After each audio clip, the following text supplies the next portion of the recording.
Welcome back, everybody, to our ongoing dialogue about racism in America with Pharaoh Saunders and Diane Wong and myself, Rick Chrisman.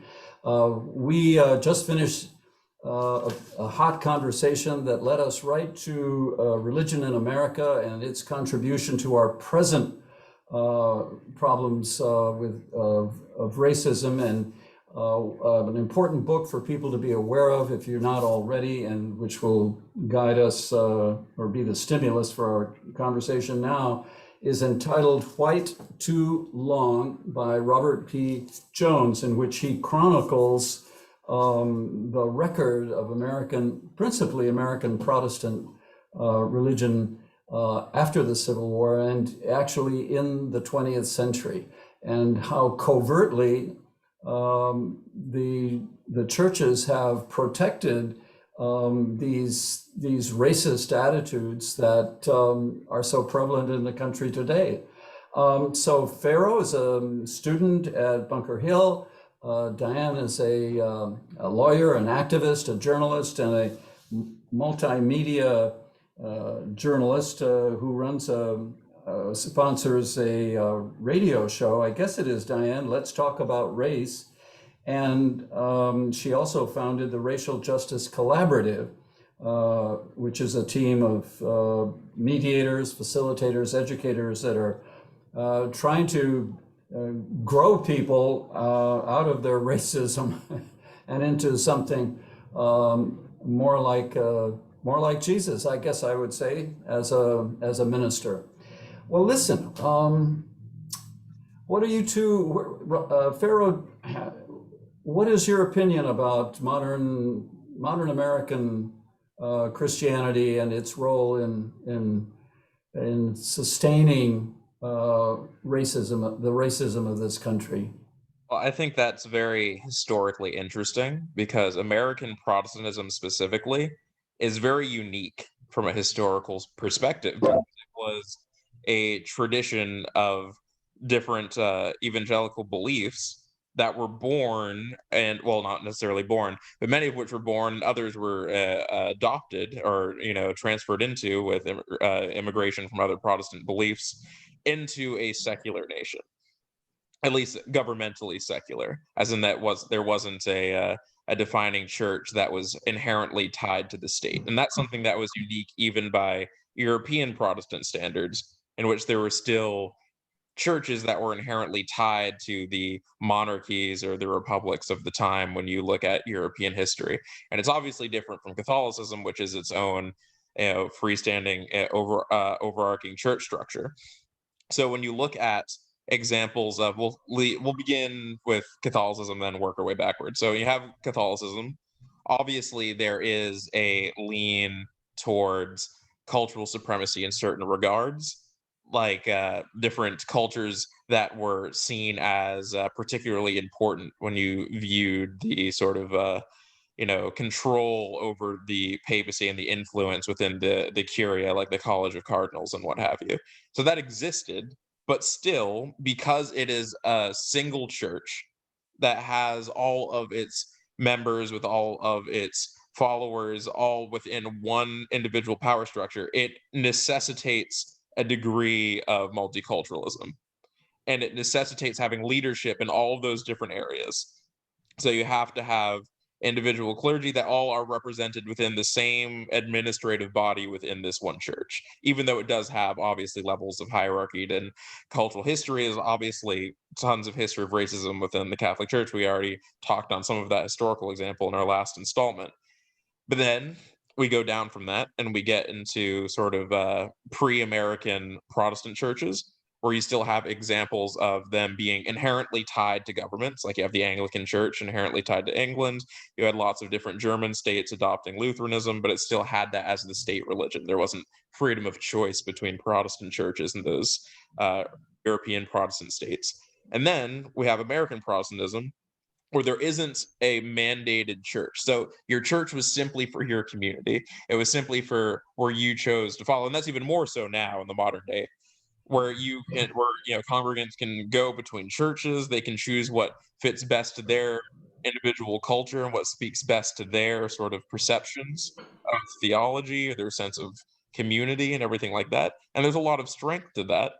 But it also, you can see how that could potentially tie to groupings of and reinforcements of beliefs that could be harmful as well as ones that can be negative. So when you see examples of all sorts of like a history of bigotry that could be perpetuated in certain churches, you have those in such a massive variety. It's really fascinating when you look at sort of maps or graphs that break down numbers of denominations of Christian churches specifically, and just how many there are in the United States. It's fascinatingly unique, and you can see how those sorts of things can blend into each other and how that's so different from everywhere else in the history of Christianity. Well, it is, and it's driven by an entrepreneurial spirit, which is very unique to this country, and they're driven in many cases more by the market than they are by the gospel, if I may so observe.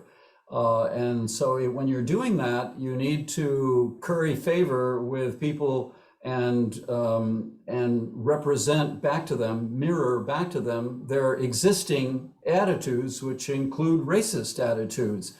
And one of the unfortunate aspects of Protestant history here is that, yes, it was the Protestant churches that were the abolitionists in the pre-Civil War era, but what they, of course, their name indicated what they were. They opposed slavery. They wanted to abolish slavery, but they did still retain the infection of these racist attitudes that said blacks and whites are very different in their capacities and in their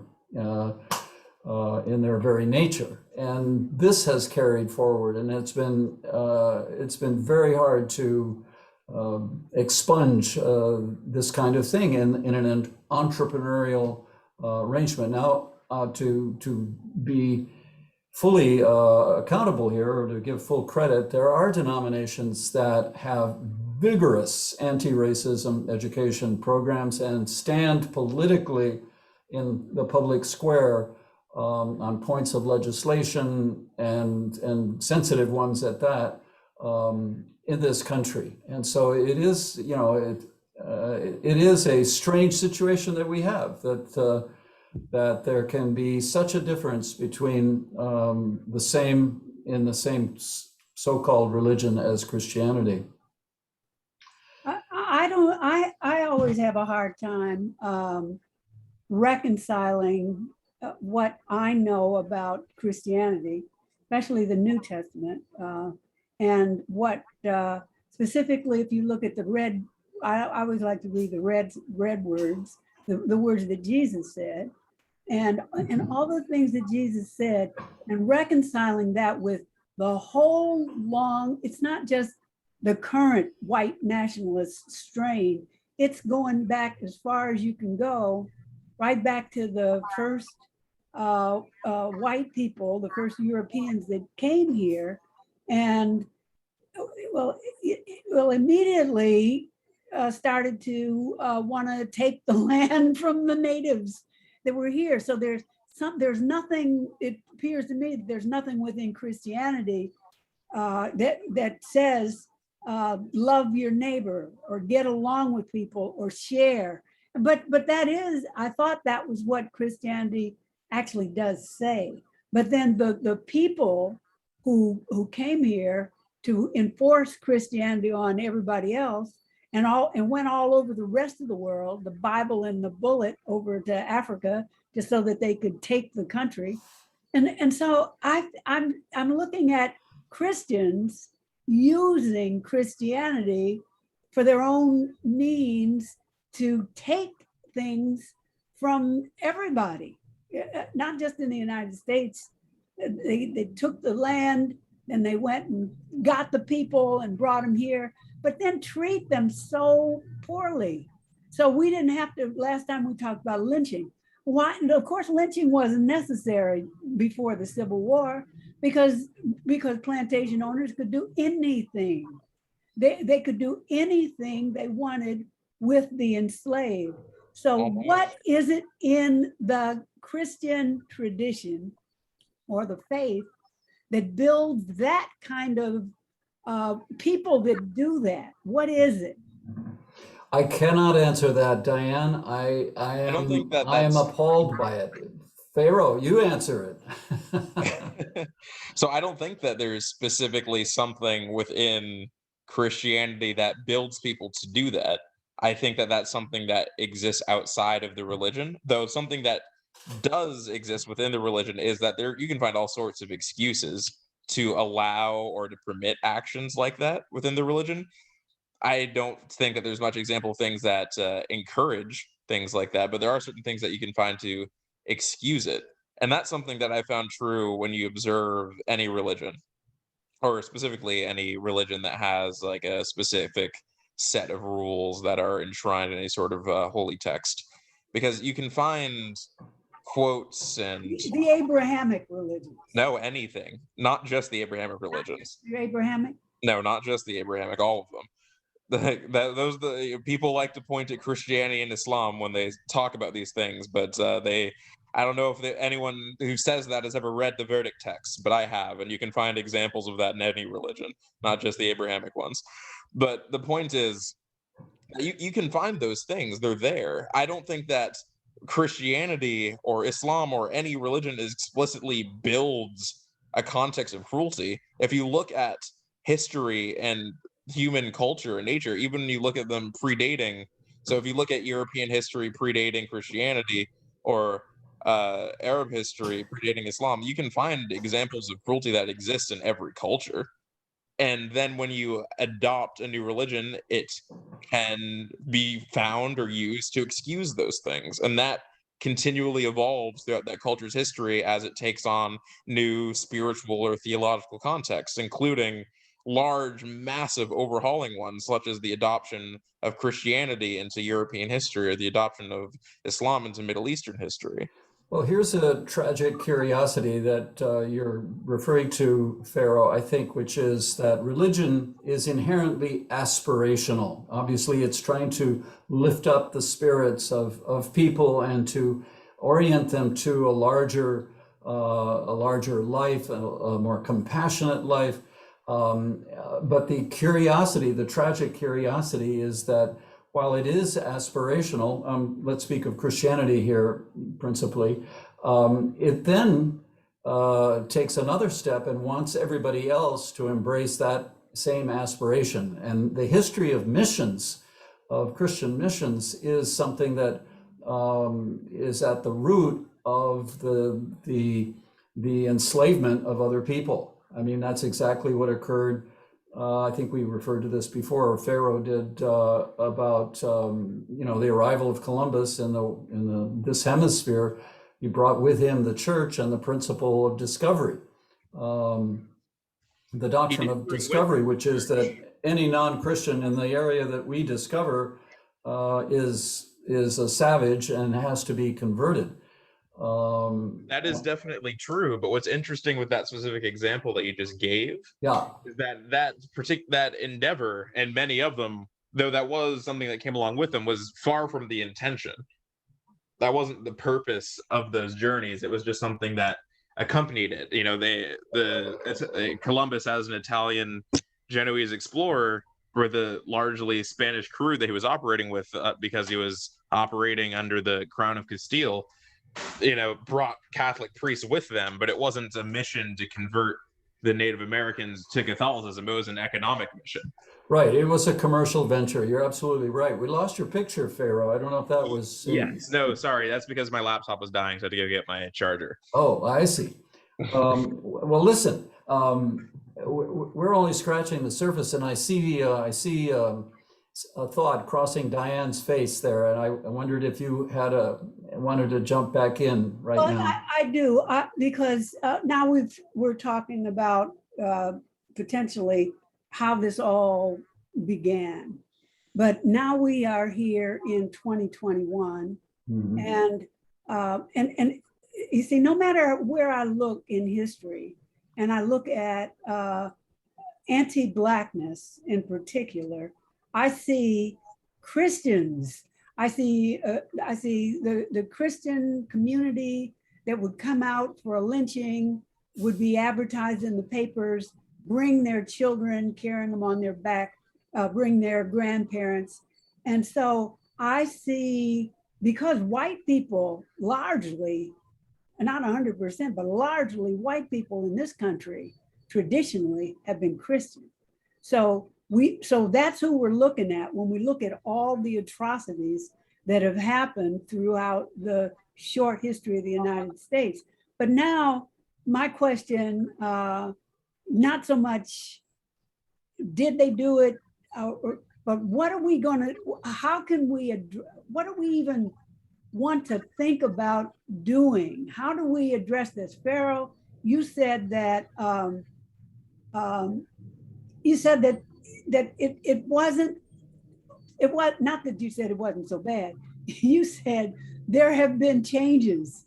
And so when you look at the Christian church, just say you're talking to Christians out here, United Church of Christ, what do we need to do? Or what do they need to do? What do white people, and can't white people do something? And how does reparations come into this? What are reparations related to Christianity and slavery and the church and the history? Well, that's a good question. What are they gonna, what can they even begin to think about doing? Well, that's a good question, right? Because you're saying the church, but like towards the beginning of this conversation, and we were talking about the history of Protestantism in America and how it's unique, is that there isn't a church. Thousand, I don't know. I have looked at graphs and math for this. But the point is there is a lot. There is not a singular unified church that represents Protestants in the United States of America. It just doesn't exist. So there's all sorts of cultures and creeds, and obviously it's all tied under the umbrella of Protestantism and Christianity over that, but it's wildly varied.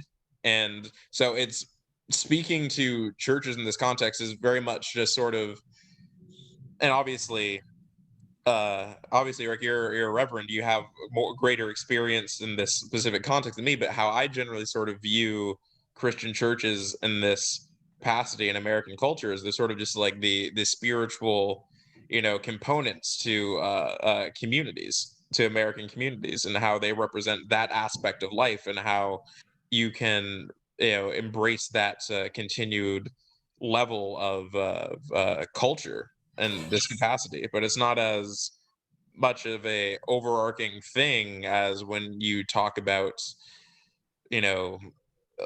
larger state churches like Anglicanism in England or Roman Catholicism in the greater Catholic world, which is entire continents of South America and the large parts of Africa and Europe and things like that. It's an entirely different beast. Let's cut it down then, and let's say we are we're working here within the context of the Eliot United Church of Christ. Mm-hmm. So let's look at the United Church of Christ.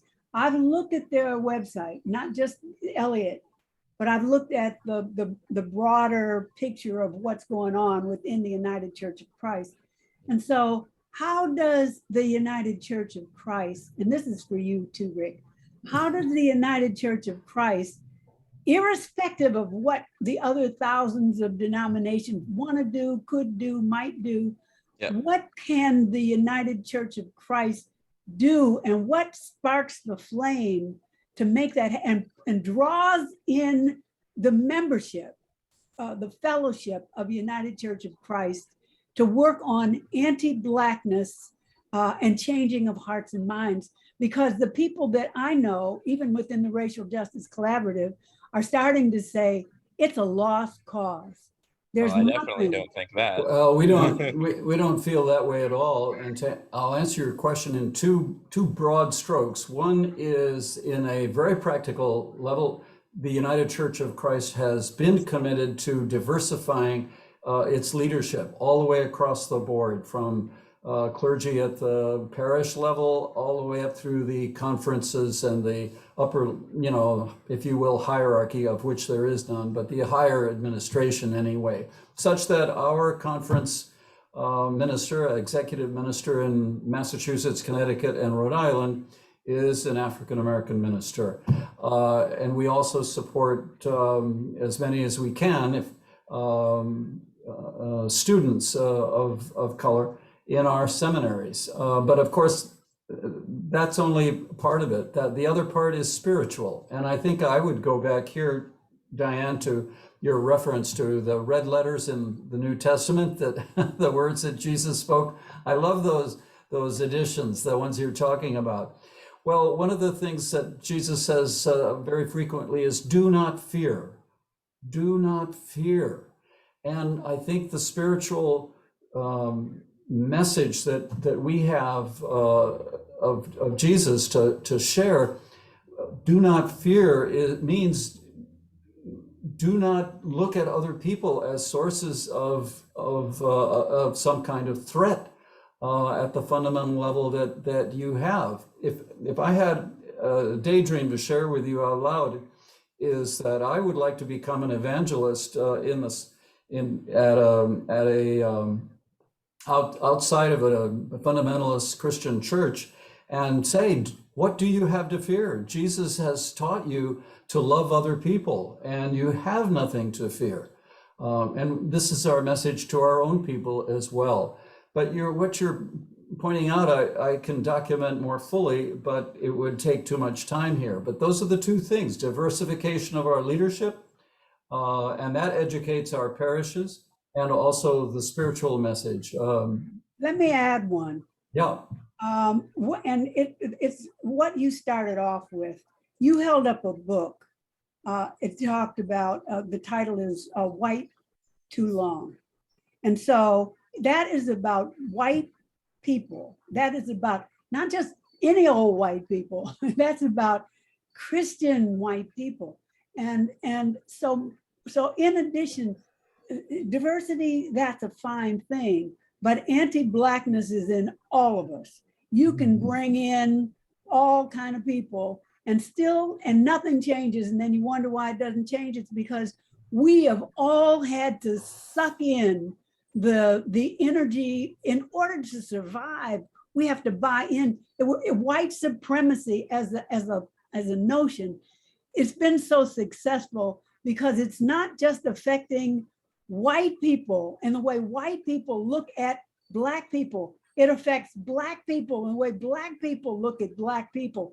And the fear, if you couple that, not the admonition against fear, with looking at whiteness, look at yourselves.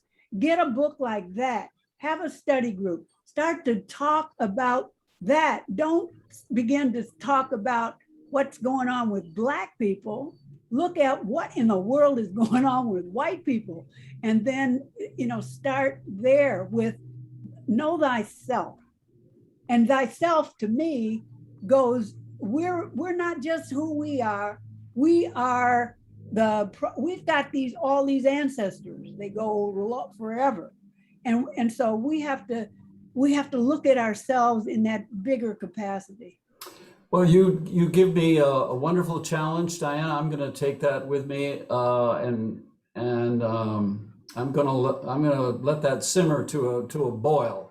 I'm going to let that simmer to a boil, and by the time we get back together next time, I will have a picture for you. But this dialogue in itself is an illustration of what I hope it's an illustration of what you're talking about, which is to encourage white people to look at ourselves. Know thyself is a wonderful admonition. Well, listen, what are we going to talk about next time? I'm looking at our list here, and I know that Pharaoh did a great program on the caricature of Black people in the 19th century on into the 21st. That might be something we could pick up again. Would you feel like doing that? Because there was a period, for instance, in the 20th century, late 20th century, when television attempted to puncture these racial stereotypes. And Norman Lear, I don't know if that name means anything to you anymore, but he was the originator of controversial programs. There was criticism both from Blacks and whites about, you know, the Jeffersons and the All in the Family. But anyway, it goes back to what you were, what I learned from you, Pharaoh, about the caricature of African Americans in this country. Is that a subject we want to warm up for people next time? I think that would be a great subject. I think it's a good topic, and I always want us to bring in, just like what we did today, I want us to bring it into how can we're here in a Christian context. So let's just not have it be abstract about the history. Let's always bring it into what can we do? How can we get involved? How can, and mostly, how can we find out who we are? How do we look into ourselves? That to me, you know, 1964 Civil Rights Act, we decided to do behavior. And we did behavior. We make all these laws. And we said at that time, we can't change hearts and minds. I agree, we can't change hearts and minds, but hearts and minds must change. The problem that we're having today is hearts and minds. It's because it keeps being poured into us generation after generation. And so but we have to decide to change our hearts and minds, and then education and processing and dialogue. But what about that? What about hearts and minds? You speak true there. And when they said it, that they can't change hearts and minds, what they meant was that you can't legislate hearts and minds, but we can change them. That's what you're saying, Diane, and that's what I believe, and I believe Pharaoh believes, and that's what churches, synagogues, and mosques are ideally called to do, which is to invite people into their innermost selves. And of course, I would like to see the churches call on themselves to do that better.